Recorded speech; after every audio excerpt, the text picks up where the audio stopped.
some good terms that we are wanting to speak clearly here today that we believe will take you leading edge creators further into clarity about deliberate creation. You have beliefs that are only thoughts that you keep thinking. That's all a belief is. It's just a practiced thought. And it's so well practiced, it's sort of like the route that you drive to work. You sort of always go the same way, even though there are endless choices. Jerry and Esther have a global positioning satellite attached to their vehicles, and it doesn't matter how many wrong turns they take, because Jerry is always wanting to test Magellan. He will say, she wants to go, it's a woman's voice, she wants to go this way, but I think we should go this way. And so Esther will say, Magellan, Jerry, who should I follow? So she goes the way Jerry wants her to go, and Magellan will say, make a U-turn for a while, and then she finally gives in and says, all right,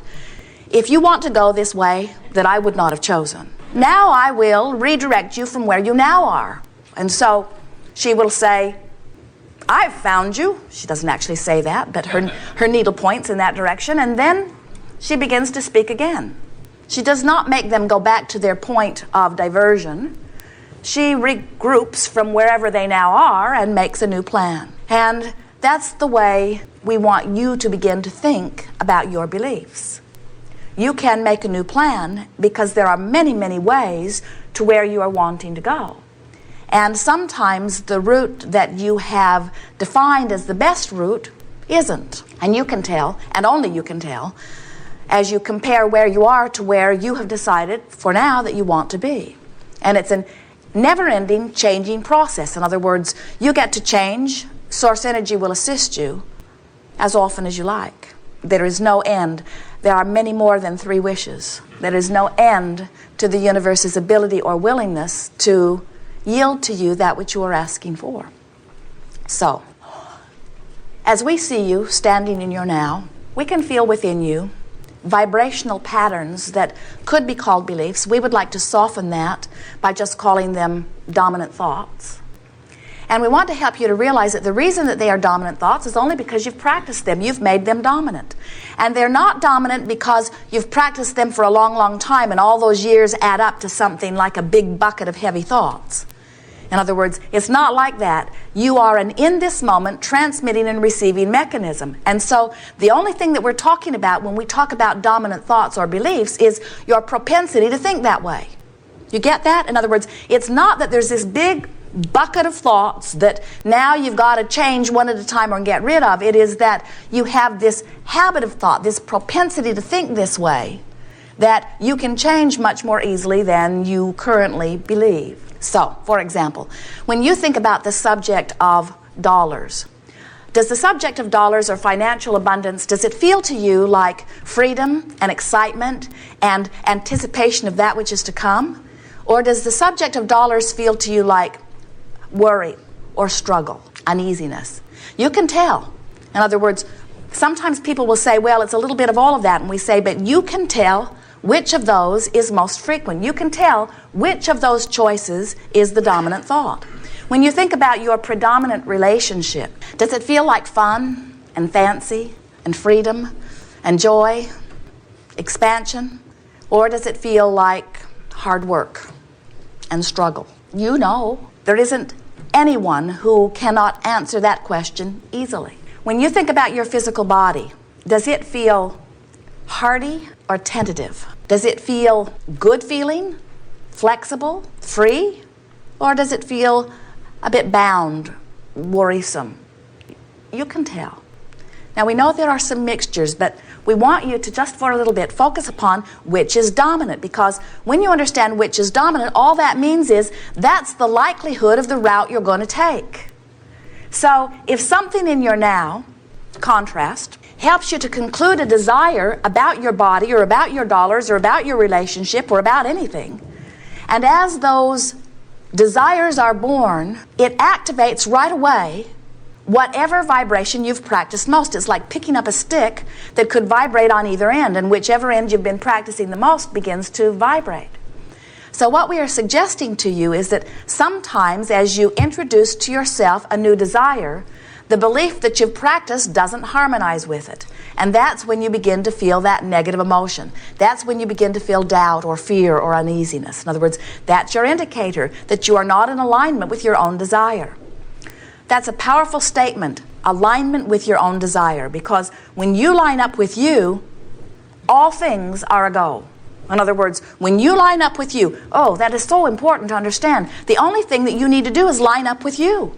You don't have to line up with anything else. You don't have to get the world to agree with you. You don't have to understand what the world understands. You just must be in alignment with you, because universal forces are yielding to you your desire, and as long as you are a match to your desire, then there is no resistance, and there is easy manifestation or physical compliance with the idea that you have set forth. So it is a lovely thing when you begin to consciously be aware of what your dominant vibration is. Now, when we talk about a dominant vibration, the other word that we want to exaggerate and emphasize here today is activate.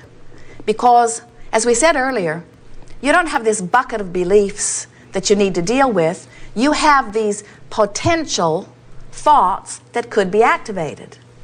And a dominant belief is just one that you activate frequently. In other words, you might even call it easily activated because you've practiced it so much. So when you think about your radio and there's something that you want to listen to on 101 FM, you wouldn't say to your friend, well, I think I'm going to set it on 98.6 and see what happens. You would set it on the frequency that matched the signal that you were wanting to receive. Same thing with your beliefs and desires. If you have a desire set on 101 FM and your belief is set on 98.6, there is some resistance within you that's not going to give you the manifestation that you want. Are you getting a sense of how it works? So, I want to help you today to realize what beliefs are most activated within you. And we want to help you to realize that you have so much choice in what's activated, but you have to make the choice. And that's the thing that we see with so many of our physical friends. They don't make the choice. Whatever has been activated just sort of stays activated. It's like, well, I believed this before, so I guess I should believe it now. Or, I thought this way before, and I haven't thought about thinking about it differently, so I guess I'll just keep thinking about it this way. And we say, some of the things that you think don't serve you, like physical decline, like shortage or lack of things, like it's just the way I am, or it's just the way things are. In other words, there are many thoughts that you've picked up along your physical trail that are truthful thoughts, because there are many who think them often enough to manifest them, and so then the statisticians record the data and they say this is a truth. But we say it's only a truth because people have been thinking them. People have been activating them. You can make any truth you choose your truth. Sometimes we will hear you say, well, there is this truthful thought of the way I am. In other words, my body's not working very well these days, and I don't have as much money as I want, and my relationship stinks. And sure, I have these desires, but this is just the way it is. And we say, we want you to begin to think about how you want it to be rather than think about how it is. And you say, oh, well, that would be fantasy. That would be lies. That would be making it up. And we say, we're not asking you to make the choice between truth and lies. Well, maybe we are. What we're asking you to make the choice between is what feels good and what doesn't feel good. But there's something in the human makeup that says, but shouldn't I choose what is true first? And it's fortunate if it's true and does feel good, but shouldn't I choose what is true? Shouldn't I be true to truth? And we say, be true to who you really are. When you are true to who you really are, you always choose the thought that feels best. So if you are choosing the thought that feels best and you are doing it regularly, then the thought that feels best becomes your truth. It becomes the most active thought within you. It becomes the thought that universal forces activate around. In other words, there's no reason that what feels best can't be your truth. There's no reason that you cannot truly be prosperous and truly be stable in your body and truly be vital and alive and clear-minded. There is no reason other than you have practiced other thoughts. And you say, well, I didn't do it on my own. A whole lot of them are practicing those thoughts. And we say, we know they are. We know they're practicing those thoughts. That's what convinced you that it's a thought worth thinking. But if it doesn't feel good, it's not a thought worth thinking. If it doesn't feel good, you're not being true to who you are. If it doesn't feel good, you've got your tuner set to the wrong station, and you're beaming in something from a mortal level instead of something from a spiritual level. In other words, you are not tuned in, tapped in, turned on to who you are when you feel bad, and we don't care who calls it truth. There are a lot of truths you don't want. Cancer is one. AIDS is another. Terrorism is another. Violence is another. In other words, there are all kinds of miserable true things. And what we're wanting to harass you into is saying, as Esther said to us after a discussion like this with her, I can damn well choose the vibration that is dominant. We said, could be more positive, but that's a good start. It's wonderful to make a decision. It is wonderful to say, I'm going to choose. Never mind what happened when I was 4 or 5 or 8 or 12 or 20 or 40 or 50. Never mind what happened. And never mind how it set me to thinking. The only thing that matters now is what I'm thinking a vibrational match to who I really am? Am I vibrationally compliant with the source that is me? So nothing is more important than that I feel good. Nothing is more important than that I feel good. Nothing matters more than that I practice thoughts that feel good. So toward that end, toward that never end, we are offering a new game or process that we are calling virtual reality. You've played games like it as you've done creative visualizations or creative workshops, but this game is different, and we're going to talk about why it's different, because if you don't get why it's different, then it won't work for you. Here's the game. Last 30 seconds, you're in charge of all of it. You're like a movie director. You choose the scene. You choose the time of year. In other words, where is it? What time of year is it? What time of day is it? What does the air feel like?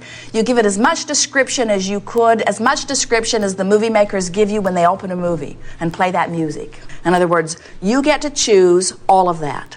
And then once you've established where you are and what it looks like and how you feel, you can decide whether somebody else is there with you. It doesn't matter if they are. Sometimes it's helpful, sometimes it's not helpful. And then you decide what their mood is, and then you exchange a few words and you get out. The process is get in, feel good, get out. We were visiting with a woman recently who said, I'm in my backyard. And we said, you have endless choices, but the backyard is a fine choice. And we said, what time of day is it? What does it look like? And she began a very clear description. And then she began talking about how this flower was about to bloom. And this flower had already bloomed and was waning. And we said, this is your virtual reality. You can make them all bloom at once if you want. In other words, that's the thing about virtual reality. It's not about facing reality. It's about activating a vibration within you on purpose. Virtual reality is where you practice a vibration and make it dominant. Can you see value in that? In other words, if something happened when you were 2 and became a dominant vibration for that day, and then you and your family talked about it so that it was a dominant vibration for that week, and then you kept remembering it, and then you repeated it to friends, and then you began attracting other people who had similar experiences, so ever since you were 2, that was a dominant vibration, don't you think it could be of value to get into a virtual reality and practice some other vibration to make it dominant? In other words, you're not stuck with what got started back who knows when. You get to choose, and over a very short period of time, you can make any vibration of your choice a dominant vibration just with a little bit of practice. So, virtual reality is not a place where you go to fix something. In other words, you would not create a beautiful house and notice that the roof was leaking and then bring in a repairman. He tracks up your rug, overcharges you, you wrestle him to the ground, make him make it right, and you triumphantly win with your struggle justifying your existence. When you go to your virtual reality, you get to make everything exactly the way you want to make it. The only thing that virtual reality is used for, as far as we are encouraging, is a place that you go to feel good and practice feeling good in 30-second snatches until you begin to activate within yourself vibrations like that. In other words, this is the way you begin to offer your vibration purposefully. We were visiting with a friend who took us to Hawaii. We were on the beach, lovely time of day, nice and warm. She was dressed in her beach clothes. Her feet were bare and in the sand. It was a beautiful vista. beach activities going on all around her. Barbecue smell of food, people playing in the surf, music playing off in the distance. Perfect time and place. And then we said, who else is there? And she said, my son. At which point, her virtual reality went south.